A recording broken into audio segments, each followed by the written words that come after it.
Good morning, everybody. Hope you guys are having an awesome start to your day. I've had a little tough start to my day. I can't find internet anywhere, so I'm doing this from my car. But I'm super stoked to bring you guys another lead gen for listings panel. This time I'm going to have a conversation with Newby, Robin, McCormick, Bridget, Tighe, a breadth of different experiences, some new people, people like Bridget who are new to the game, just getting started, only a year in, but absolutely crushing it, to someone like Newby who's been in the game now for about 7-8 years and continues to build an ascending business, all the way to Robin, who's done a little bit of everything.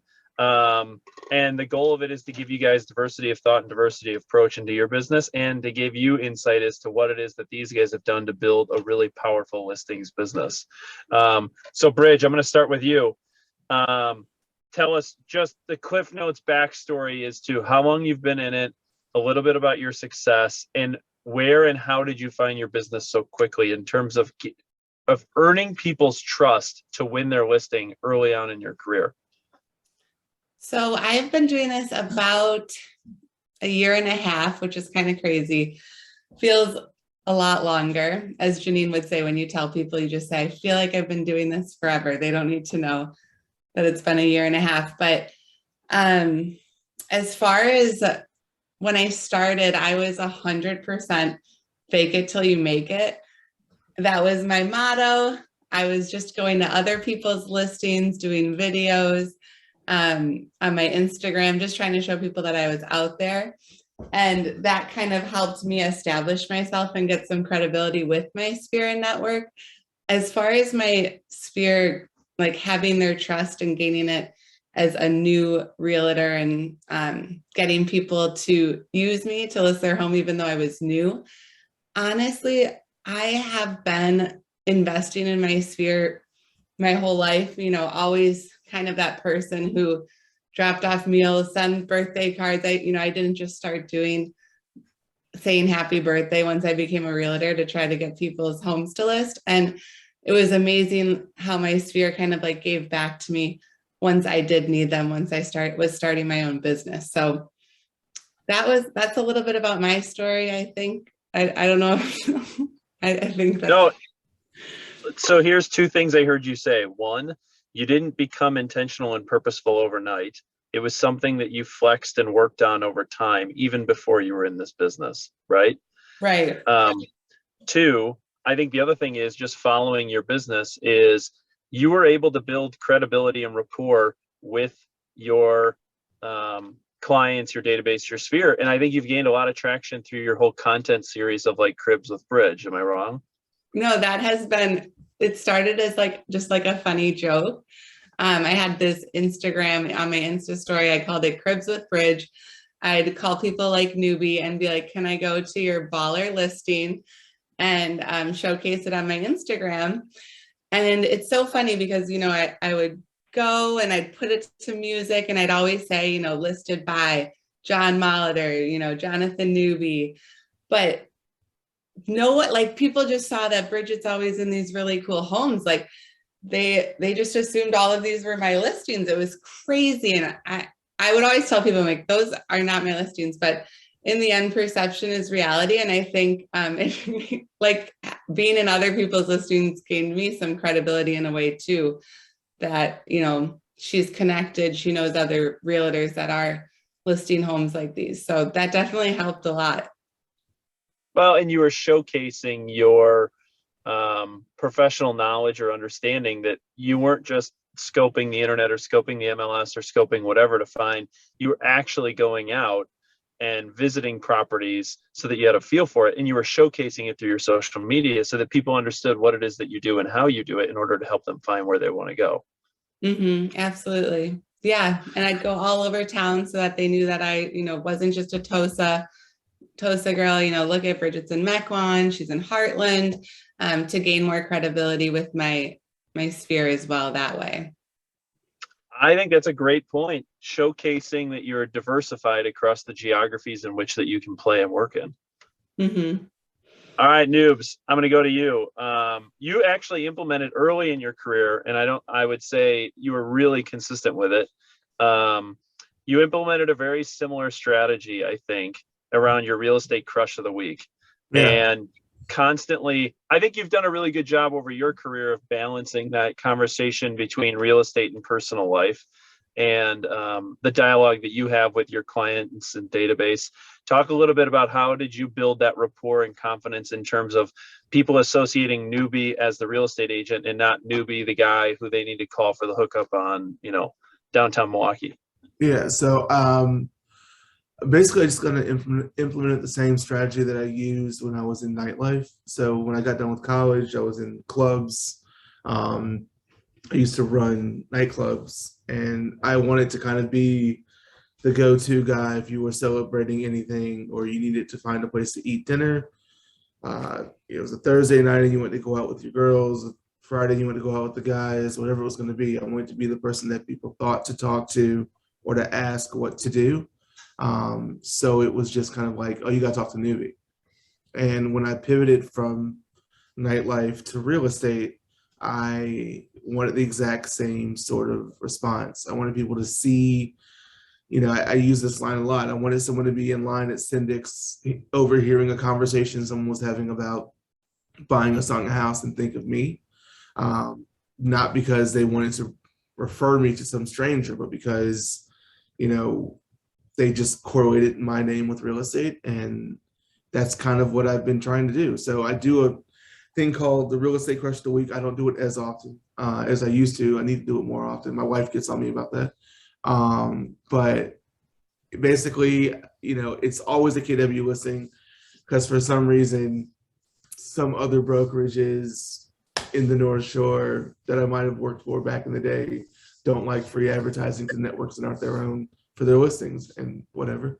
So I stick to KW listings. Usually it's, something that is going to be enticing, eye-popping. I never claim that it's my listing. I just talk about a listing that I love, and I don't give an address. I don't give a price. I just show really cool pictures. And I do it on social media so that people can see it, they engage in it. And it's just another touch that I'm giving to them for them to know that I'm in real estate. And then I passively try to give education. Everyone on this Zoom knows that our business is one where people think they can do it themselves. And so when that's the case, they think that they're educated because they've heard this from that or, that from the other. And they formulate these opinions that are based on not actual realities in the market. And then they operate based on those opinions. And I try to educate them and let them know, yeah, don't see a crash coming. I see slow depreciation in listings sitting on the market a lot longer than they have been, but I don't see anything that would make the market drop 20%. And I ask them, when I see it on social media, what is pushing you to make this sort of assumption or to have this stance? And through education and through randomly throwing houses on my social media, I'm warming up leads so that when the time comes, they want to buy. They're like, I got to call Newby. Newby's the person I need to talk to because I remember I saw he did this, this, and this. And so that's kind of how I built my business, I guess. And it's been successful. I also use the KW tagline, I come from contribution. I like to, make deposits in people's lives pretty consistently where I can. And I enjoy doing that. So it's actually genuine. It's not just, looking for business. I really enjoy being a part of, what makes other people passionate and what their goals are. And that's kind of been my MO for the last 8 years. And I think what you've done a really nice job with, even though, and I would totally agree with Alicia, your wife, from the standpoint of like, you've been inconsistent with a real estate crush of the week. Mm-hmm. However, and yet he was consistent with it for 7 or 8 years, and we always talk about the line, like, do what people did, not what they do. Like Newby did that for 5-6 years. Right. And he's earned the reputation and the right to, if Newby was the guy that you called to celebrate something special in Milwaukee, now Newby's the guy you call to celebrate something special when you want to upgrade your house, right? And we're going to get into a conversation, Newby, just to prep you. When I come back to you, I want to talk about how you've really been intentional and focused around increasing your price points and moving more into that luxury space. So we'll go there next. But I want to flip it over to Robin McCormick. Robin, give these guys a little bit of your background. I know you had your best year ever, now hitting double-digit millions last year, and just talk about a little bit about your rise to success and how you've won listings and built your brand. Well, thank you, Charlie, and kudos to Bridget and Jonathan in your success. So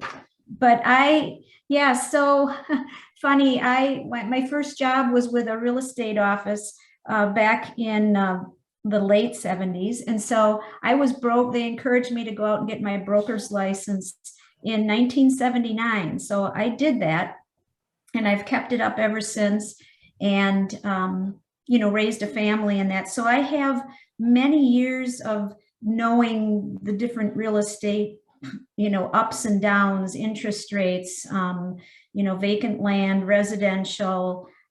So I've got a lot of experience and background in knowing that, but not until I came to KW, thanks to Katie Thomas, did I really, dive in and start learning it's such a different world than when I first started out, as far as all the technical parts of it. And so the KW office and everyone there has been fantastic as far as helping. And, Charlie, you with your weekly calls, I'm so impressed. I still am impressed by all your numbers that you put up there, and help us with the market, and knowing that, so that we can be intelligent and educate our clients. But so anyway, for me, when I came to KW three years ago, it was, even though I had been in real estate all these years, I really hadn't been at it full time. And so that's when I kind of dove in there, and just started out in my own, neck of the woods here in the neighborhood. And for me, just because of my background, I've worn many hats, and I've had a lot of interaction with people face to face. And because that to me is the best, you make more progress face to face than you will on a phone call or a text or an email. That's just my personal take on it. And so I'm not opposed to just knocking on doors and meeting people, engaging with them, even if you see someone, like Jonathan said, at the grocery store, or if you're out to dinner and you just happen to have the opportunity and meet someone that way. But I've had great success in just doing that. And it started out with family, and family referred me to coworkers or other people that they knew that were looking, and it just grew from there. And then referrals. So referrals and getting out there and meeting people face to face has been what has been my MO, I guess, for this process. And I'm extremely grateful for every opportunity that I've had. And, I just take my little brochures out that I've made. And sometimes, a lot of times, if I'm looking specifically for an area for a client, I'll write a letter, not long, just a brief little letter, and then target that area. And I know many people do that. But that has been what has worked for me.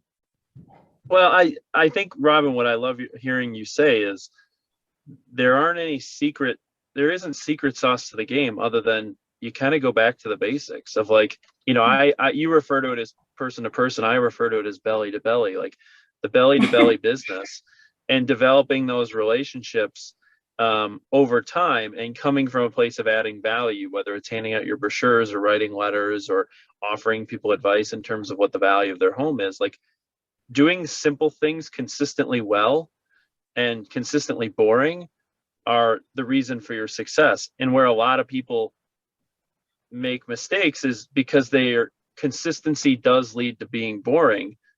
Being boring is actually okay. It was, as long as you're, time on task consistently over time, and it shows up in people like yourself in your business. and the way that you develop rapport and relationships with your clients. And the reason why I think a lot of real estate agents go on this roller coaster ride of where they make money and then they're broke, and then they make money and then they're broke, is they're always looking for the next shiny object or the next shiny toy or the next best lead generation tactic. And they give up on what consistently got them to where it's made them successful, you know? Yeah, and for me too, and I'm sure, Bridget and Jonathan, I feel like you're on the same wavelength with that. It's not about the dollar, it's about relationships. And like you always say, we're not in it to have a good year, we're in it to have a good career. And I think that, just having that interaction with every client and making sure that they're pleased with what you're doing, and that they know that you're 100% working for them and serving them, that's key. And they'll remember that and come back to you for that. Totally. All right, Bridge, I'm flipping it back to you. And we're going to go with a baby theme here. Not because there aren't enough babies in your life lately, but we always talk about listings have babies. And I think you more than most have done a really, really incredible job of ensuring that if you win a listing, you also make sure that you've won the buyer, you win a referral, you may pick someone up at an open house. Talk a little bit about your strategies or how you track it to ensure that your listings have babies so that one listing develops into 3 or 4 more pieces of business for you. So as far as that goes, I try to do a really good job of advertising the listing on my LinkedIn, Instagram, and Facebook without being too obnoxious, because I'm very nervous about that with my sphere, but just making sure people see like sold and that I'm getting those touches in, because the more people see that you're, like I said before, doing things on a regular basis, the more they're going to think of you right away when they need a realtor for their listings. As far as making sure that they have babies, I also try to make the whole process really fun for my clients. And then also make sure that I'm investing back into those referrals, and always, if someone refers me someone, I write a handwritten note telling them how, appreciative I am. I send a gift card even before, maybe even before I get the listing, just because I think it's so important for you to reward that behavior of someone referring you business. Mm-hmm. So I think just constantly showing appreciation and gratitude to your network, your sphere, will make people gravitate towards wanting to work with someone like that. I think that's just how I live my life, I guess. And it just correlates back into my business. Well, Bridge, I know you and I have had this conversation before, and I'll reiterate what I know Bridget does really well. Bridget understands her role as a listing agent. She has 4 responsibilities. 1, win the listing. 2, market the hell out of that listing. She does a really good job at that. 3, negotiate a successful sale of the listing to get an accepted offer to close. 4, she markets the hell out of the closing. Right? So win the listing. Say that again. Confetti poppers. Everything. But you win the listing, you market the listing, you negotiate a successful transaction, and you market the sale and closing of the transaction. And what that does is it allows you to win 2 more pieces of business. It allows you to win a referral from the client that you just helped successfully close on a house, right? And B, you should be able to pick up an organic piece of business through the marketing tactics in which you leveraged in order to gain that listing. And Bridget does that as well, if not better than 90% of the agents I see that are trying to engage their database and sphere of influence in the marketplace. And that's what's allowed her to build such a big business so quickly. Bridge, anything else on that as it relates to, making sure that you're leveraging your listing inventory to build more business? I think that, leveraging my babies and inventory. I I'm just learning, just like everyone else here at the beginning, and I'm continuing to grow. My next thing will be more like Robin, where I am doing more of the marketing materials, because it's not something I've invested my time or money in, sending the just sold postcards, dropping brochures, that kind of thing. But I know that works really well. So that's definitely my goal for this year. Cool. All right, Newby, I'm flipping it back to you. I know something that you've been incredibly intentional about over the last 2 years is increasing your average price point and working more in a luxury market, right? And maybe more so getting away from first-time home buyers and helping people in that trade-up category, right? Mm-hmm. Talk a little bit about what you've done or decisions you've made within your life or personal life, right, to help you break into some of those higher average price points that you've really worked toward to work towards. Honestly, it really comes down to the way you process your business and your thought process. When I first got into real estate, like, I just had the assumption that, like, no one wanted to work with me at a certain price point, or maybe only inexperienced buyers would want to work with a quote unquote inexperienced agent.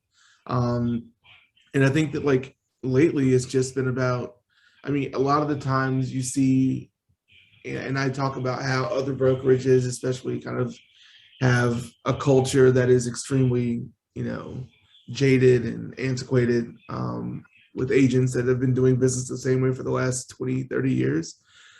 They don't change how they do their business. And so even though the consumer wants more from their agent because the business has, evolved and grown from a tech base, everyone's grandmother has a IG or Facebook page these days. So it's, the business can't operate the same way today as it did in 2002 or 1998 or whatever it's going to be. So you have people who live in bigger houses, more expensive homes, that are older than I am, but they aren't getting their real estate needs satisfied by the agent that they used 12 years ago or 8 years ago to purchase their property, because that agent is also thinking with a much dated sort of perspective on how the business works. And so just trying to educate everyone, leading with education as opposed to leading with sales. I don't ever, and I get a lot of shit for this, well, because I say shit, but I don't ever do the whole who do you know that wants to buy, sell, or invest in real estate thing. That's just not that's not how I operate. I literally just try to educate people and take care of what they need. I don't try to convince them out of their situation. I don't try to convince them to do something that's in my best interest outside of theirs. I literally just focus on getting them what they need. And that's then seen by people that are at all different price points, and I think it really has helped out just putting myself in different rooms and leading with that sort of giving mentality and value mentality. And I've done a good job and it's worked out. I think my average price point in 2018 was $325, and I think now it's $525, maybe a little bit higher. And I learned that actually because in 2020 I sold just as much as I did in 2019, but I did with half the homes almost. So I realized I wasn't working hard enough. I just got complacent with making the same amount of money, I guess. And then that changed in 2021 and it's changed in 2022. So that's. But Newby, I think the other thing too, on top of, leading with education and being a resource for folks, I think the other thing, and just having followed your career trajectory over the last 5 years, is your network has also changed, and you've been very intentional about who and where you spend your time. Sure. And you've been very intentional about the organizations that you associate yourself with or to, and in some of the things that you've chosen to be a part of or involved with in the community, whether it's 40 under 40 or the home group or the things you've done for Salvation Army, all those sorts of things have also opened doors for you into networks that you may not have otherwise had before, or increased your average price point that you were working in. Oh, of course. That definitely has helped. It's, with the saying that your network is your net worth is very, very true. I the more ambitious the people I associate with, babe, can you take that off speakerphone? Sorry. The more ambitious that my network is, the more ambitious I am. I have friends now that have the loftier ambitions than I ever thought I'd have friends to have. And it makes me want more because I know they want to associate with people who are ambitious and goal oriented. And so because of that, I'm doing the same thing. And it's, rising tide lifts all ships, right, Charlie? I mean, I'm playing all the hits right now for KW. But that really works. I mean, the Hone group is a group that I'm in that's, probably the most prestigious YP organization in the city right now. And I'm very fortunate to be a part of it. I was 40 under 40, which was great. But I led with contribution to get to that because I'm really big in nonprofits. I'm really big on the Fondy Farmers Market Board because that's a passion of mine. I'm on the Salvation Army, the board for Echelon. I'm up for their board right now as well. And so there's a lot of things that I'm trying to do because I want to do good for the city. And then because of that, I've been put in rooms with people who, really want to be a part of what I'm doing because I'm not selling them. I'm just trying to provide value and helping them where I can. Totally. Cool. All right, Robin, flipping back to you. I think one of the cool parts of your story, and Newby kind of alluded to this a little bit in terms of his approach or thought process around change. But for someone who's been licensed, since the 70s, 80s, and you've seen evolutions of businesses, right? You've seen the evolutions of markets. There's up markets, there's down markets, and there's everything in between. What have you really, if you think about the last maybe like 3, 4, 5 years, what is it that you've done differently though to really kind of maybe taking a different approach to your business that you had previously in your career, or some of the things that you've implemented as you've evolved with the changing times or changing consumer trends? Well, for me, just getting, gaining knowledge on the whole technology and leaning on, KW to help with that whole process for myself personally. That has been huge. And like Bridget was touching on the marketing, and I know I could be doing much more in that realm, but I'm so old school that it's a large feat for me to do any of the Instagram, Facebook, LinkedIn that I just joined.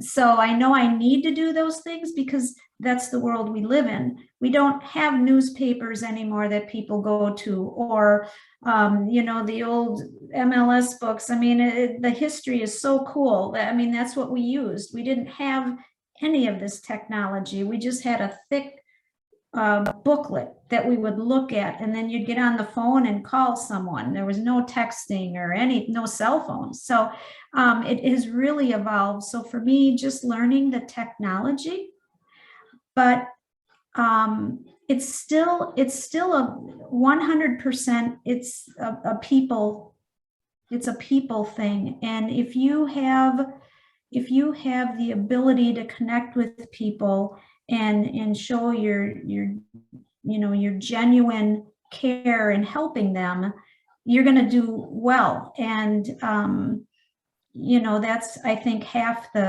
that is the battle. I mean, you could have 20 million in sales perhaps, but if someone next to you isn't up there, but they have the ability to really touch someone and show them that they can, do what they need completed, they're going to be successful. So I guess what I'm saying, especially for all of the newer people that are on the call, is that, it's who you are that someone is going to hire you to do the work. It's who you are and what you can do for them. And so I've just relied on my past experiences with different jobs that it is a people business. And that's why I feel it's so strongly about being able to connect with someone person to person or belly to belly. So it's a belly to belly business. No, I think in the comment I made, Robin, just following your trajectory over the last 3 years, you would not have continued to grow in a new environment if you weren't adaptable to change and embracing change in your approach. And had you not done that, other people would have picked up the market share that you ultimately were able to pick up for you and your family. And that's correlative to your success, is just saying, hey, you know what? Yeah, the business is different. I'm in a new environment. I'm understanding that I have to grow both my mindset, my approach, and everything else, and embrace the change. And if I do that, I'll see the results and the success. And I think you've seen that through the fruits of your labor while staying true to yourself.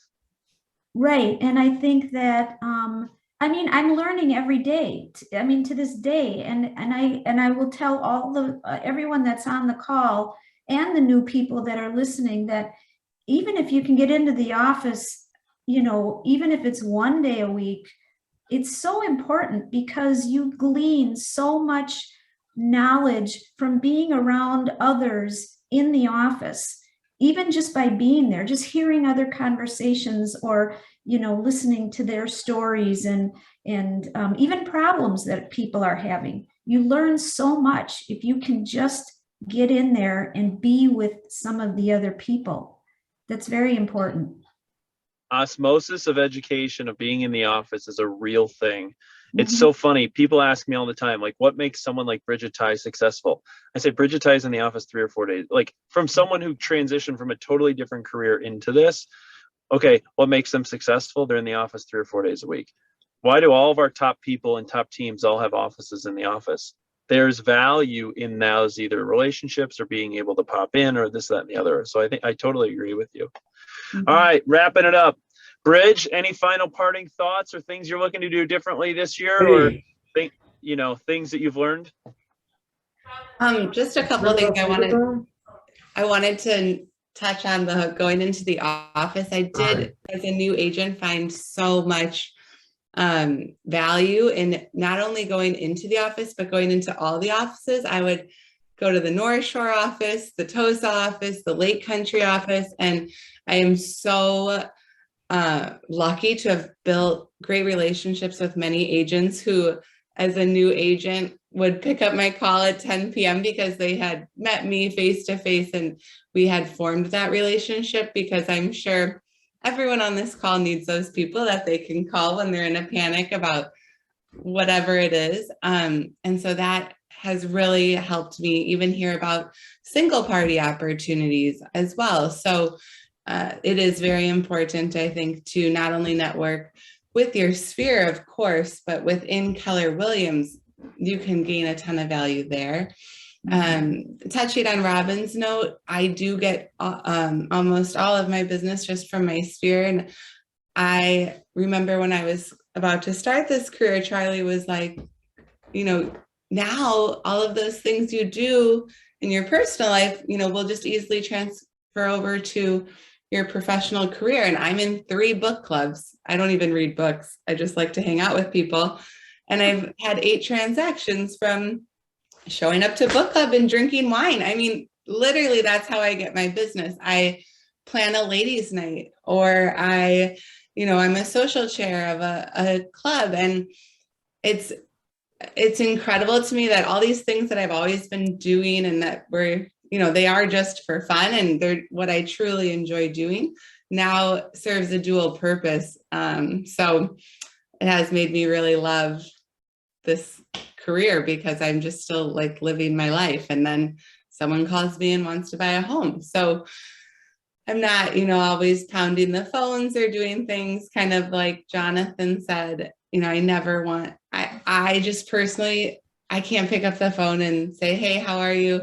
Yeah, do you know anyone looking to buy or sell? It's just not me. And I know that works for people. And I'm jealous of people who, have the confidence to do that. But for me, I want to be in front of my sphere as much as possible, while also reminding them in subtle ways through Cribs with Bridge or a sold thing on my Facebook that I'm a realtor.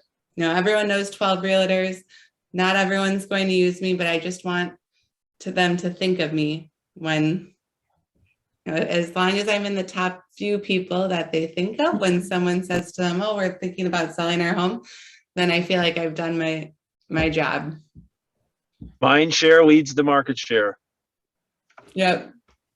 All right, Newby, any final parting thoughts for the group? Yeah, honestly, like, I think that one thing that I would remind people of is, I mean, don't worry about the people you don't know. You know enough people that you should focus on selling them houses. And I think that education is really important.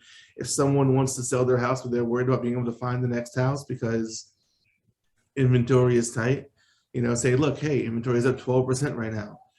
Hey, just so you know, you don't have to be as competitive. I know rates are high, but the idea of having to write an offer that's $50,000 over with no inspection at a 6.2% interest rate might seem a little daunting, but you don't have to go that high over asking because competition is lower, and you can refinance if rates drop, which they likely will in like 18 months. And here's a lender that I spoke with that can give you that information.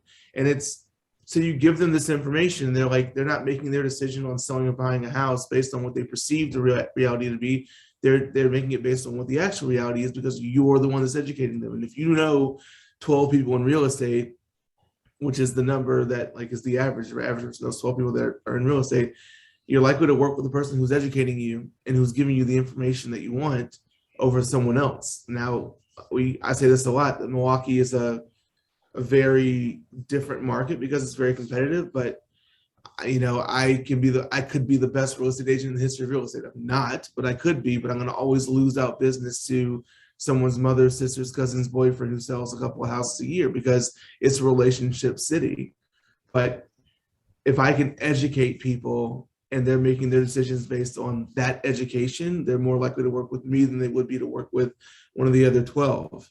And so that's my focus, and letting people know what their house is worth, and if you sold a house to someone 5 years ago and they've had 2 kids since, and that you sold them a 3-bedroom, 1.5 bathroom ranch that was 1,100 square feet, maybe they've outgrown that house, and giving them a call to let them know where the market is and what their options are, it will do you a lot better service than sending a random person a brewer's schedule fridge magnet. Just be intentional about your touches and pick up the phone and fucking call people, because it works. Perfect. Said fuck, sorry. It's all good. Robin, any parting thoughts for the group? Yeah, I guess you never know. You just never know. So the business card that you might pass out to someone that you meet, that you have a small conversation with, or if it's in you to get out there and knock on a few doors and leave a brochure in a not a mailbox, a paper box, or their door. Can't do it in the mailbox. You never know, because I dropped off right when I started. I canvassed an area. I left a brochure. 2 years later, I got a random phone call, and it was my biggest sale that I've ever had. And so you just never know. So those things do happen, and it can help, and then that, like Bridget has said, that then has babies and those people. So that would be my thing, is just get out there and do what you can to get something started for yourself. Totally. I'll leave you with this one parting anecdotal story. I don't think she's on the call, but if you know her, shoot her a text and congratulate her. This is really backing up to Jonathan and Robin's points. Jill Fink just closed on a deal, very, very significant deal. That it was of someone that she met in an open house in September of 2019, if I'm getting my facts straight. Okay, she put him on a drip campaign. She wrote him handwritten notes. She called him. She never heard from him, and she was this close to taking him off their database because she thought it was a totally dead and cold lead, and she was going to archive them. And I'm going to share this on Tuesday's team meeting because I think it's a great anecdotal story. She sent me the text. The client reached out and said, "Hey, Jill, This is Joe. I don't know if you remember me, but we met in September of 2019, and you were persistent and consistent in your communication as to what's going on in the market. And my wife and I are ready to buy our next house. Would you be willing to sit down with us? And Jill was this close on giving up on that lead that she had met in an open house 2 years earlier, but she was consistent and persistent, and she won the deal, and it was a really significant thing. So to Bridget's point, to Jonathan's point, to Robin's point, you never know when the business is going to show up. You have to be consistent in your activities, and when you are consistent, the results will show up. The reason why they don't is people either give the willpower or they lack the resources to continue to stay in the game. So having said that, Bridge, Newby, Robin, thank you guys for pouring into our group. Hopefully you guys found value in the conversation. We'll continue this again next week. And if I had to label today's conversation, I would say this: real estate is a belly-to-belly business. You learned it here from these three, the best. So guys, thank you. Have a great day. Thanks, Charlie. Thanks, Yeah, Joe. absolutely. Everyone. Thanks, guys. Thank God you, bless. Charlie.